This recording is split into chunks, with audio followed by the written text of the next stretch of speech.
क्या आप कफ की समस्या से सफ़र कर रहे हैं? क्या आपका नाक हमेशा जाम रहता है, श्वास लेने में दिक्कत होती है? क्या आप वायरल प्रॉब्लम से बार बार सफ़र करते रहते हैं, सीजनल फ्लू वगैरह से सफ़र करते हैं?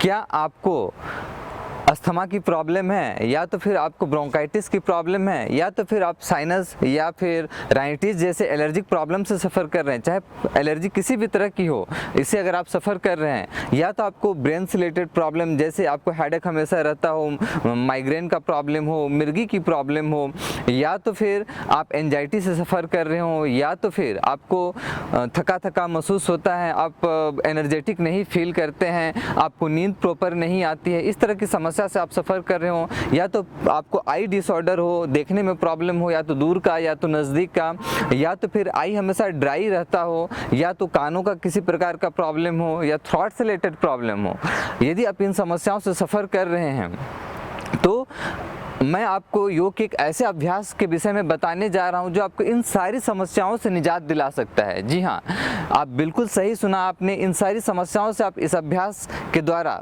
निजात पा सकते हैं। वो अभ्यास है सूत्र नेति का अभ्यास। योग में हठ योग में क्लींजिंग प्रोसेस है, 6 क्लींजिंग प्रोसेस, उसमें क्लींजिंग प्रोसेस है नेति का अभ्यास। नेति में जल नीति, रबड़ नीति, सूत्र नीति का अभ्यास है। उसमें जल नीति और रबड़ नीति के विषय में मैं ऑलरेडी बता चुका हूँ, वीडियो अपलोड है चैनल पे।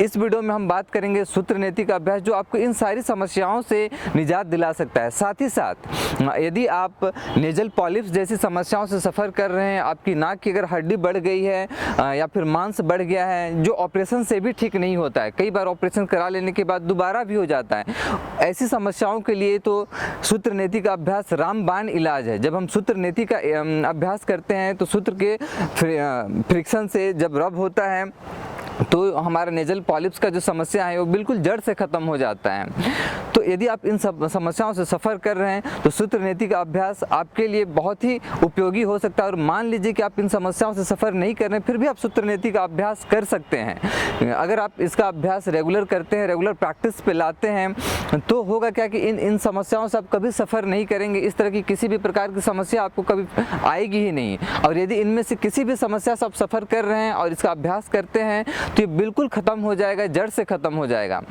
तो सूत्र नीति के साथ यदि आप अपने थोड़ा लाइफ स्टाइल में भी ध्यान दें, खान पान में ध्यान दें, और सूत्र नीति के साथ साथ आप यदि कुछ अभ्यास जैसे कि योग के कुछ आसन्स का, प्राणायाम का, मेडिटेशन का प्रैक्टिस करते हैं, तो मैं आपको विश्वास दिला सकता हूं कि आप इन सारी समस्याओं से बिल्कुल 100% निजात पा सकते हैं, छुटकारा पा सकते हैं, बिल्कुल क्योर कर सकते हैं। और यदि ये समस्याएं आपको नहीं हैं तो कभी आएंगी नहीं, फ्यूचर में कभी नहीं आएंगी।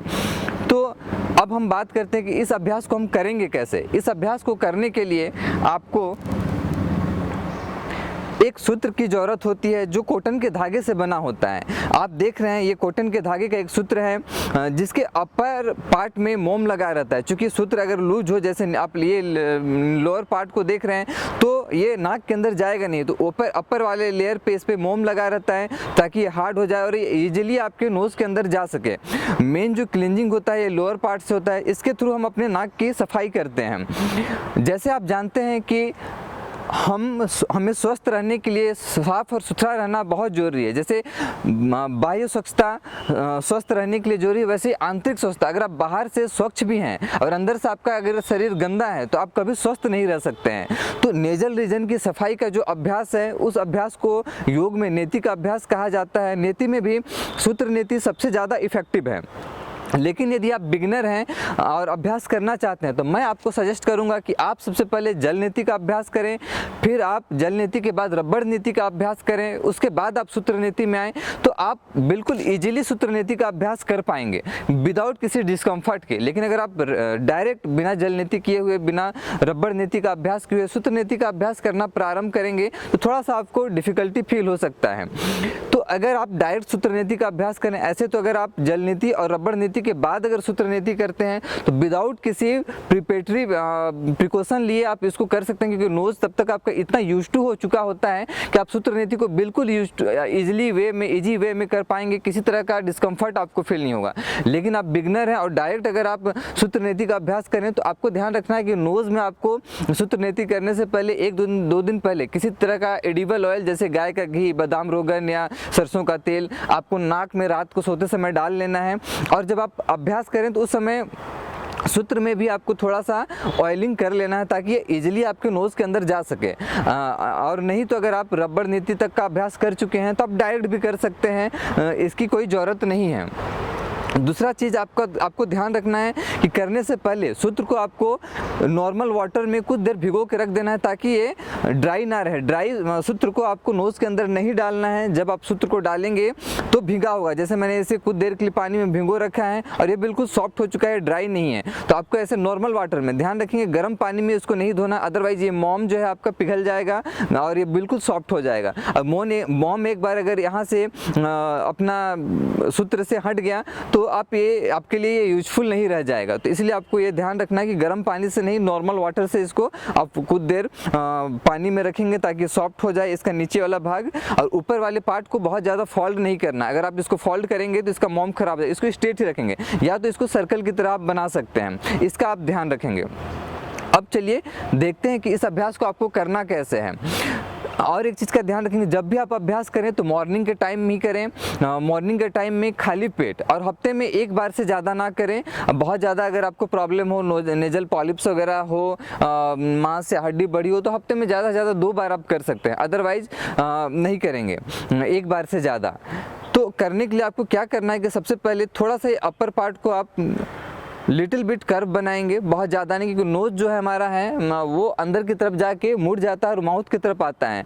तो इसको थोड़ा सा कर्व बनाने का प्रयास करना है अंदर की तरफ, और कर्व वाले पार्ट को आपको नोज में डालना है। नासिका छिद्र का अनुमान करते हुए धीरे धीरे डालेंगे, और जब लगे कि थ्रॉट्स में आ चुका है तो 2 फिंगर्स, इंडेक्स फिंगर्स और मिडिल फिंगर का यूज करते हुए आपको क्या करना है, दोनों फिंगर को माउथ के अंदर ले जाना है। गले में आपके महसूस होने लगा कि आ चुका है, फिर पकड़ के उसको बाहर निकाल लेना और रब करना है। देखेंगे कि करना कैसे है।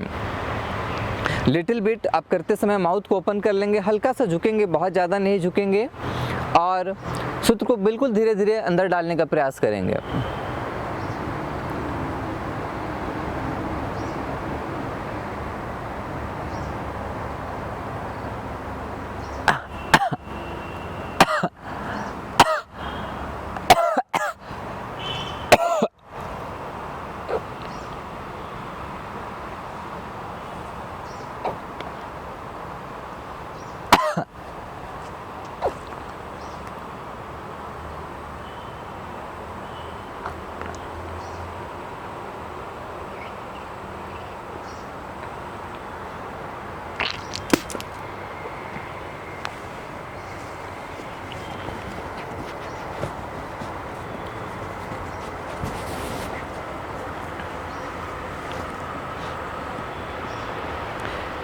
राइट नोस्ट्रिल से करने के बाद आप लेफ्ट नोस्ट्रिल से बिल्कुल इसी तरह से करेंगे, सेम विधि से। और करने के बाद आपको ध्यान रखना है कि जो मेजर क्लींजिंग होता है ये सूत्र से होता है, होने के बाद आपको जल नीति का अभ्यास करना बहुत ज़रूरी है। क्योंकि जब आप सूत्र नीति का अभ्यास करते हैं तो इसे इस तरह से आप समझें जैसे कोई गंदे बर्तन को आप धोते हैं, तो धोने के टाइम आप साबुन लगा के स्क्रबर से उसको वॉश करते हैं, रगड़ते हैं, लेकिन वो साफ़ हो तो जाता है, लेकिन उसके बाद पानी से धोना ज़रूरी होता है, क्योंकि पानी से आप नहीं धोएंगे तो आपका जो गंदगी है बर्तन में लगा ही रहेगा।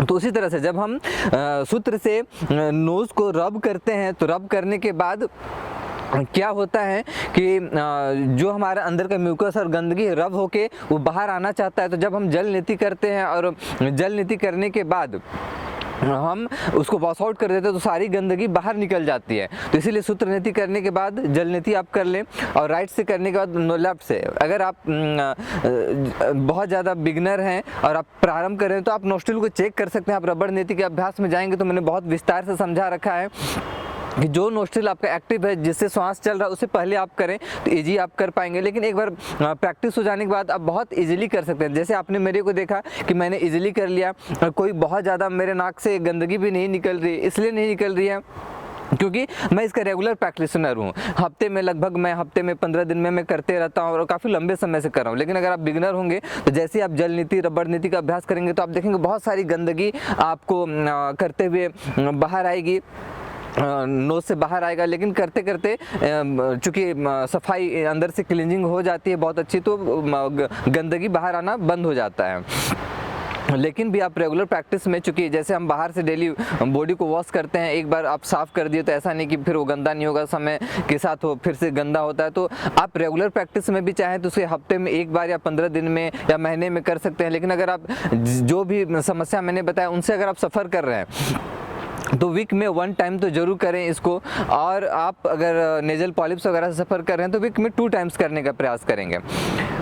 और एक विशेष सावधानी का आप ध्यान रखेंगे कि करने के बाद इसे आपको नॉर्मल वाटर में धो लेना है। नॉर्मल वाटर में धोने के बाद इसको धूप में, हल्का धूप में या तो ठंडे में ही सुखा लेना है। सुखाने के बाद ही रखना है, क्योंकि अगर आप ऐसे ही गीला रख देंगे तो ये सड़ जाएगा, ख़राब हो जाएगा। इसे आप मल्टीपल टाइम्स यूज कर सकते हैं। कब तक यूज कर सकते हैं? जब तक कि इसका मोम आपका बचा हुआ है, ठीक है, मोम जब तक ख़राब नहीं हुआ। चाहें तो आप इसे महीने 2 महीने 10 बार 15 बार भी इसको यूज़ कर सकते हैं। बस आपको इसको सेफ़ रखना है। इसको करने से पहले नॉर्मल वाटर में धो लेना है और यूज़ करना है। करने के बाद भी नॉर्मल वाटर में धो लेना है, गर्म पानी से नहीं धोएंगे। और आप छाया में सुखा दें, हल्का धूप में सुखा दें, ताकि इसका मोम ख़राब ना हो। और सूख जाए तो इसको अच्छे से किसी कंटेनर में साफ़ सुथरा रखें, क्योंकि अगर आप गंदे रखेंगे तो नाक में इन्फेक्शन वगैरह होने का डर रहेगा। तो साफ़ हो, इसका ध्यान रखेंगे।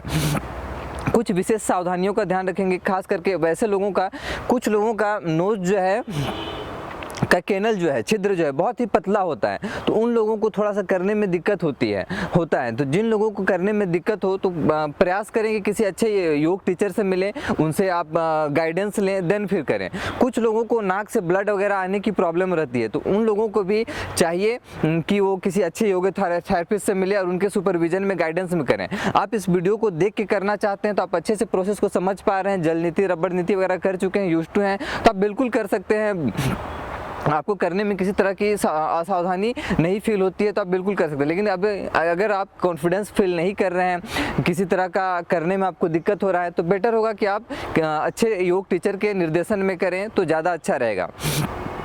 और एक बात का आप ध्यान रखेंगे कि आप जब करें तो कई बार करने पे क्या होता है कि थोड़ा सा नोज़ में ब्लड वगैरह आने लगता है, खास करके बिगनर को आता है। एक बार आपको प्रैक्टिस हो जाए, 1-2 बार आप कर लें तो नोज़ यूज्ड हो जाता है। और रबड़ नीति करने के बाद तो कभी नहीं ऐसा प्रॉब्लम होता है। लेकिन कई लोगों को रबड़ नीति करने पे भी जब फर्स्ट टाइम रबड़ जाता है या तो फर्स्ट टाइम सूत्र जाता है तो थोड़ा सा ब्लीडिंग होता है। तो उसमें आपको डरने की ज़रूरत नहीं है कि आपको कोई नुकसान हो जाएगा, ऐसा कुछ नहीं है। आपको करना क्या है, अगर ब्लीडिंग वगैरह हो तो बंद कर देना वहीं आप प्रैक्टिस को। आफ्टर फ्यू डेज, 1 वीक के बाद आप फिर से ट्राई कीजिए, ताकि आपका नोज जो है रिवाइव कर चुका हो। फिर से ट्राई कीजिए। 1-2 बार आप ट्राई करेंगे तो बिल्कुल आप कंफर्टेबली कर पाएंगे, बिल्कुल सेफ़ है। बस प्रोसेस का आपको सही से ध्यान रखना है, तो आप इससे बहुत ही लाभ ले पाएंगे। और आपकी जो भी प्रॉब्लम मैंने बताया, चाहे वो नोज से रिलेटेड प्रॉब्लम हो, इसे मेडिकल साइंस जो है ENT क्रिया कहता है। ऐसे इसका यौगिक नाम सूत्र नीति है, लेकिन मेडिकल साइंस इसके इफेक्ट को देखते हुए सूत्र नीति को ENT क्रिया नीति कहता है। मतलब नोज, थ्रोट और थ्रॉट से रिलेटेड, नोज से रिलेटेड, आई से रिलेटेड, जो इससे हमारा नेजल रीजन का सफाई होता है। तो सफाई होने पे क्या होता है कि जो हमारा साइनस रीजन है, ये जब साइनस रीजन को जाके स्टिमुलेट करता है तो वहाँ से कई सारे हमारे वेन जो हैं, नाड़ियाँ जो हैं कान के, आँख के, थ्रॉट्स के, रिस्पायरेटरी सिस्टम के जुड़े हुए हैं, तो उन पे भी काफ़ी पॉजिटिव इफेक्ट मिलता है। और ऐसा देखा गया कि रिस्पायरेटरी रिलेटेड से जितने भी डिजीज़ हैं, नोज से रिलेटेड जो डिजीज़ हैं, आई से रिलेटेड जो डिजीज़ है, कान से रिलेटेड जो डिजीज़ है, मस्तिष्क से रिलेटेड जो डिजीज़ हैं, सारे इसके प्रैक्टिस से ठीक हो सकते हैं, बशर्ते कि आप कॉन्फिडेंस के साथ अच्छे से लर्न करके अच्छे से इसका रेगुलर अभ्यास करें। और अभ्यास करने के बाद आप जल नीति का अभ्यास करें और इसके साथ कुछ अभ्यासों को और जोड़ दें, जैसे कुछ आसन का अभ्यास, प्राणायाम का अभ्यास, मेडिटेशन का अभ्यास, और अपने लाइफ स्टाइल में ध्यान दें, खान पान में ध्यान दें। तो आप बिल्कुल ये सारी समस्याओं को क्योर कर सकते हैं और कभी भी ये सब समस्याएं आपके जीवन में आएंगी नहीं। जो डाइट प्लान है मैंने डिस्क्रिप्शन बॉक्स में जो आपको इम्प्लीमेंट करना चाहिए इन सारी प्रॉब्लम को सॉल्व करने के लिए, या तो फ्यूचर में भी आप चाहते हैं कि ऐसी प्रॉब्लम आए ना, या अदर डिजीज़ भी ना आए, तो उसके लिए मैंने एक डाइट प्लान आपको सजेस्ट कर रखा है जो डिस्क्रिप्शन बॉक्स में आपको मिल जाएगा। मैंने कोशिश किया है कि इसके अभ्यास के विषय में जो भी आपको डिटेल बताना हो वो बताने का मैक्सिमम प्रयास किया, लेकिन फिर भी आपके मन में कोई डाउट होता है तो आप कमेंट कर सकते हैं, मैं उसका रिप्लाई देने का प्रयास करूंगा। और जल नीति, रबड़ नीति के जो अभ्यास हैं उसको मैंने डिस्क्रिप्शन बॉक्स में उनका लिंक दे रखा है। आप पहले उन वीडियो को, अगर बिगनर है तो उन वीडियो को देखें, अब उनको सीखें, उनको करें, देन फिर करें। लेकिन आप जल नीति, रबड़ नीति अगर आप करते हैं और उसमें कंफर्टेबल नहीं तो आप डायरेक्ट भी कर सकते हैं। तो इस वीडियो में इतना ही, फिर मिलेंगे किसी इसी तरह के इफेक्टिव वीडियो के साथ। तब तक के लिए हरिओम।